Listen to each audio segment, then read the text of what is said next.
When my roommate told me his older brother was moving in with us temporarily, I didn't think twice about it.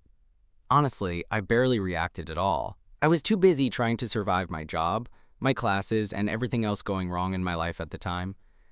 I figured it'd be awkward for a week, maybe two, and then he'd be gone. I was wrong on all counts. It started on a Tuesday, the worst day of my week. I came home, drained from back-to-back lectures and a hellish shift at the cafe, to find 2 bags by the door and an unfamiliar pair of boots in the hallway. My roommate Tyler's voice drifted from the kitchen. "Leo, meet Shane." I turned, and there he was, Tyler's older brother. Shane was taller, more solid than I expected, with dark hair that looked like he cut it himself and a face that belonged in a whiskey ad. He had that kind of energy, casual, self-assured, slightly too cool to care. He looked at me like he already knew what I was about. "Hey," I said, setting my backpack down. "Hey," Shane replied, and I swear his eyes did a quick sweep over me before he added, "Ty's told me about you." Tyler groaned. "Don't make it weird already." "I'm not," Shane said, still looking at me. "Just saying."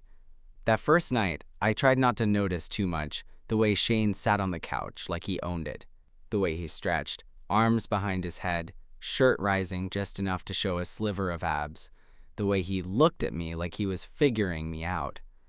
I told myself I was just tired, reading into nothing. But it didn't stop there.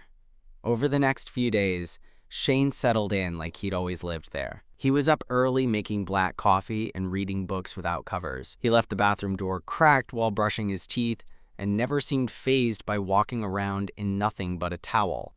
It was like he had no filter for modesty, or maybe he did, and I was the audience. I caught him watching me one night when I was doing dishes, leaning against the counter behind me with a beer in hand. "You always this neat?" he asked. "Tyler's a tornado. Someone has to keep this place livable."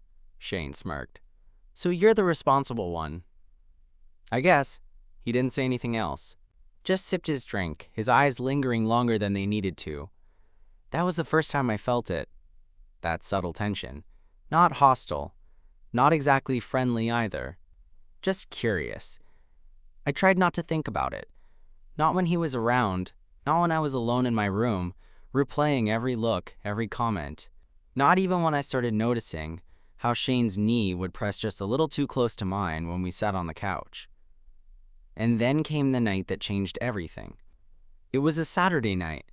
Tyler had gone out with friends, leaving Shane and me alone in the apartment for the first time. It was unspoken, but we both acted like it wasn't a big deal. He ordered Thai, I queued up some Netflix, and we ate on the couch like it was any other chill night.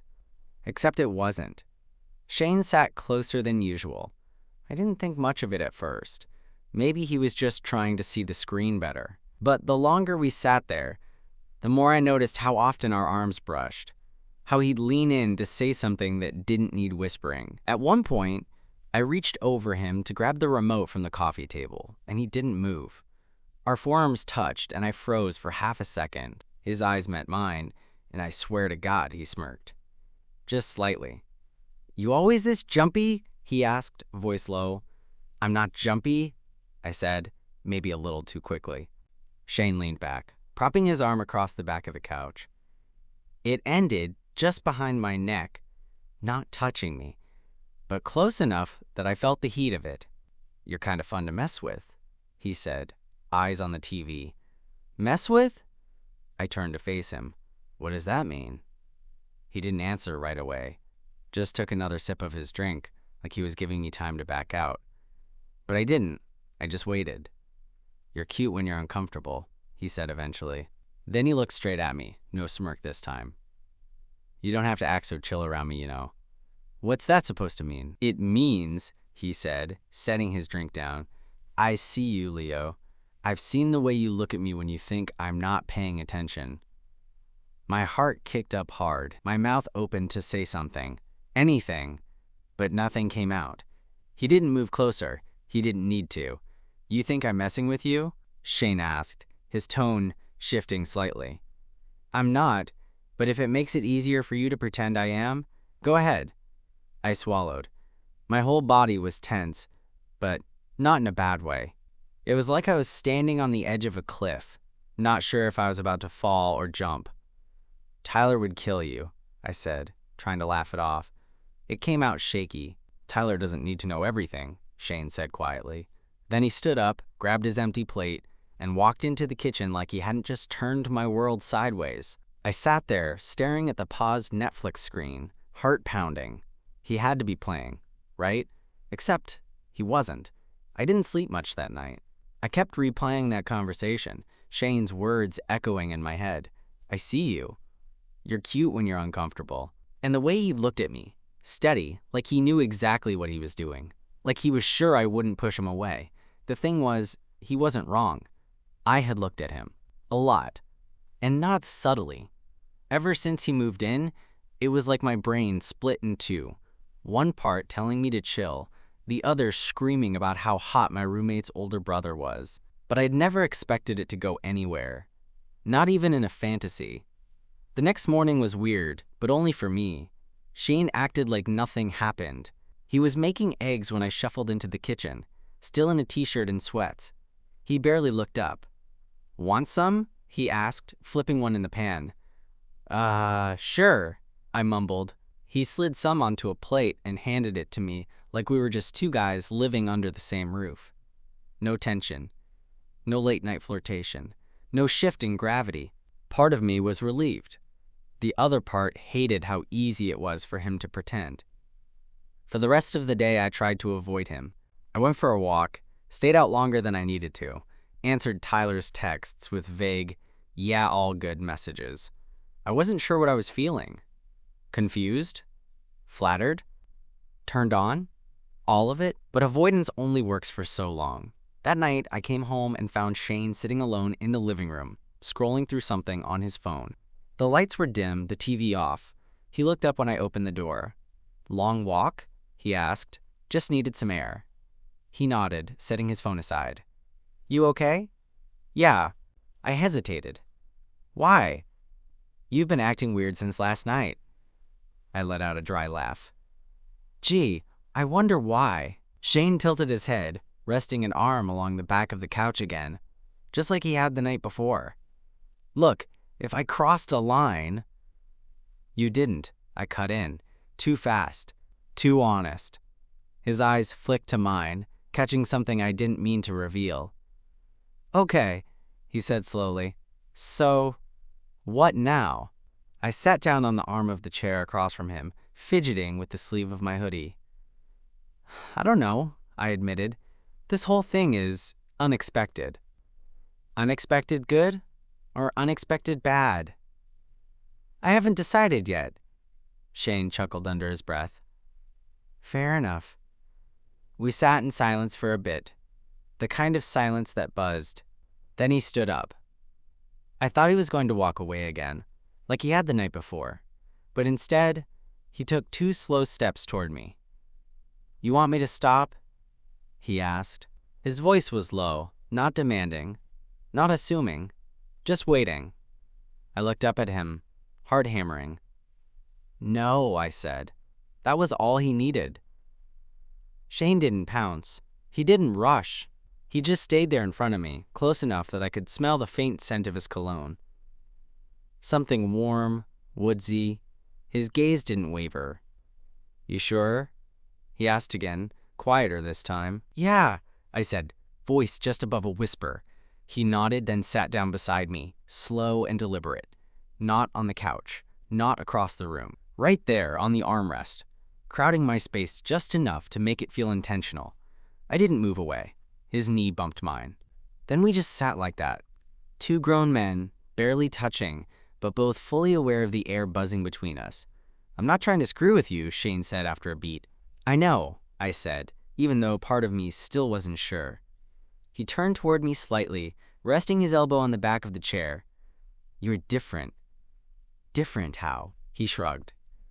"Most guys are loud, trying to be funny or prove something. You're observant, chill, hard to read." "That's just code for awkward," I said, trying to laugh it off. "No, it's not." He held my gaze. "It's kinda hot." I couldn't look away. I wanted to, but my body didn't listen. My heart was pounding so hard, I was sure he could hear it. And then he reached out. Just a hand on my leg, light, resting just above my knee. Testing. His thumb moved slightly, a slow drag against the fabric of my sweatpants. I didn't stop him. I didn't say a word. I just sat there, heat rising in my chest, my face, my ears, every nerve ending on alert. Shane leaned in a little closer. "You've been thinking about it, haven't you?" he said. "About what?" He smirked. "This." I swallowed hard. "Yeah, that's when I felt it." His hand shifting higher, a little more confident now. Still not over the line, but definitely skimming it. My breath caught. "I'm not trying to make your life complicated," he said. "But if you want this, I'm not going to pretend I don't." I could feel my body leaning toward him before my brain caught up. And then the front door opened. We both flinched like we'd been caught doing something illegal. Tyler's voice rang out from the hallway. "Yo, Shane, you left your jacket in my car." Shane pulled back immediately. His hand was gone, his expression neutral. I shot up from the chair, heart slamming like a drum. "In the kitchen!" Shane called out, voice suddenly casual, like nothing had just happened. I stood there, frozen, adrenaline rushing. Shane gave me a small look, half warning, half promise, and then stood too, heading toward the hallway like nothing had happened. But something had happened, and it wasn't over. The rest of that night was pure hell.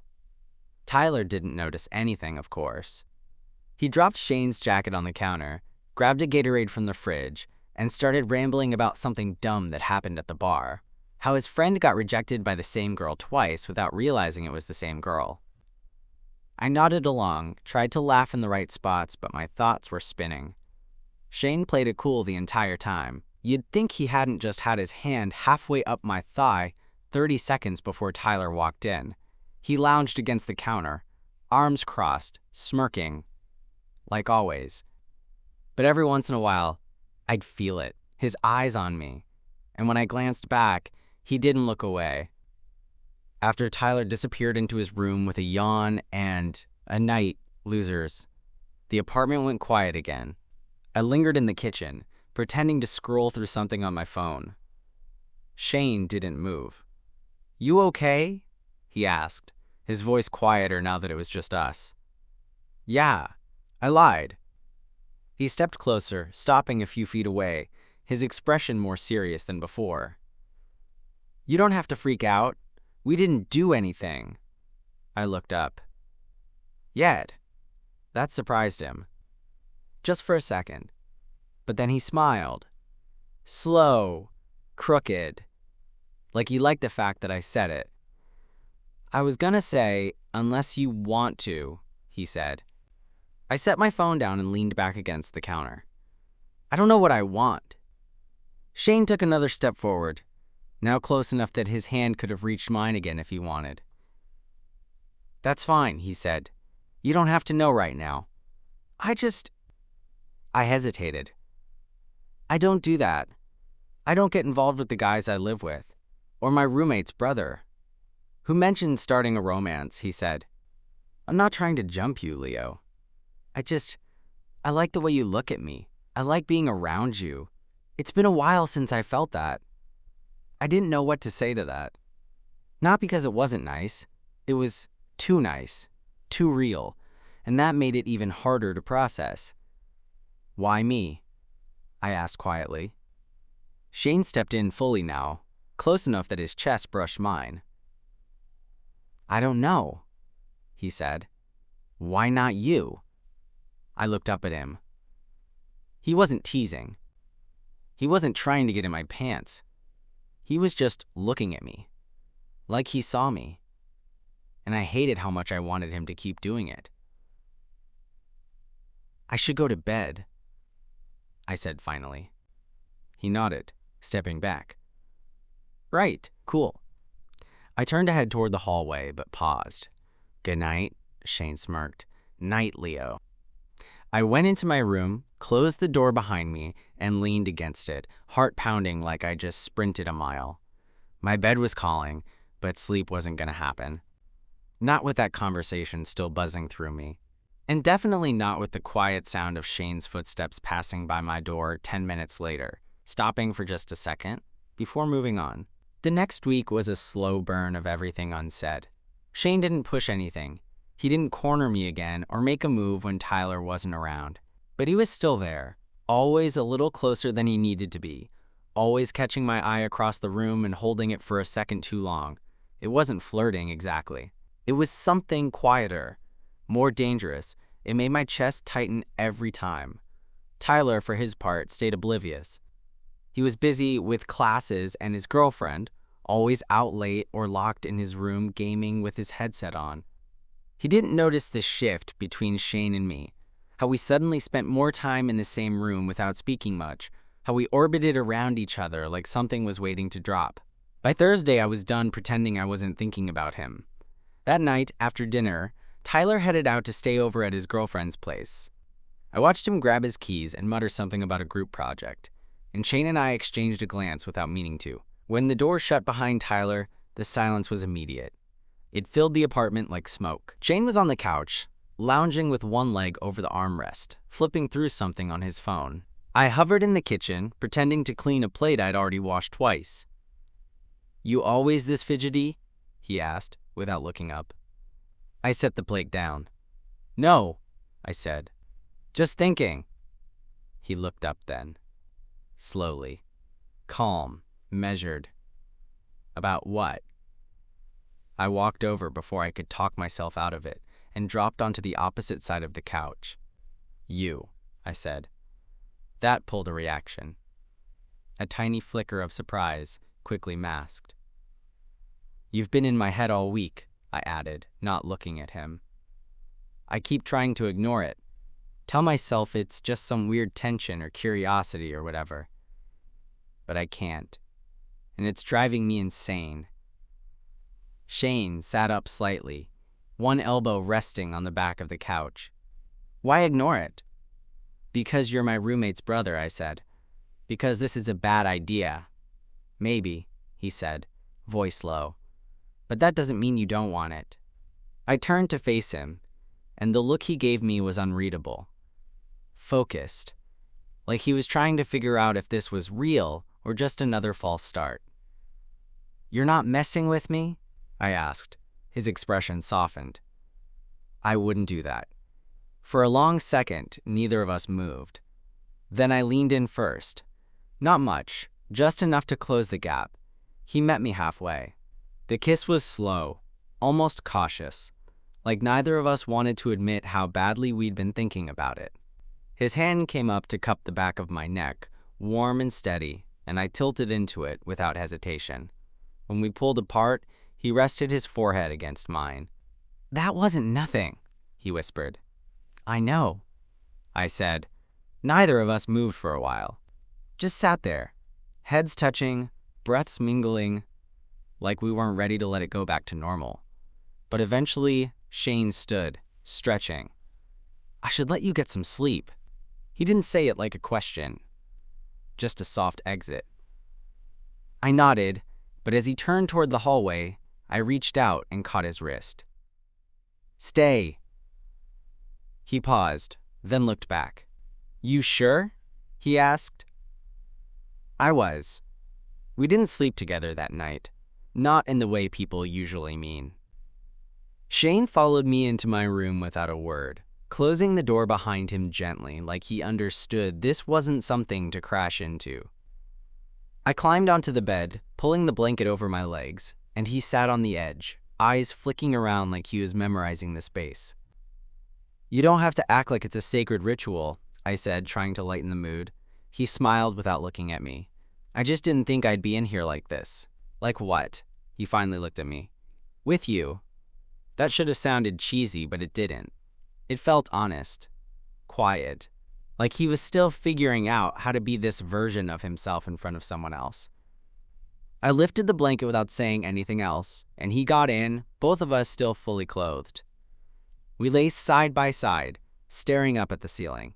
His arm brushed mine under the blanket, and it was stupid how much that small contact made my chest flutter. After a while, I turned onto my side, facing him. He mirrored me, close now, just a breath away. "You good?" he asked, voice low.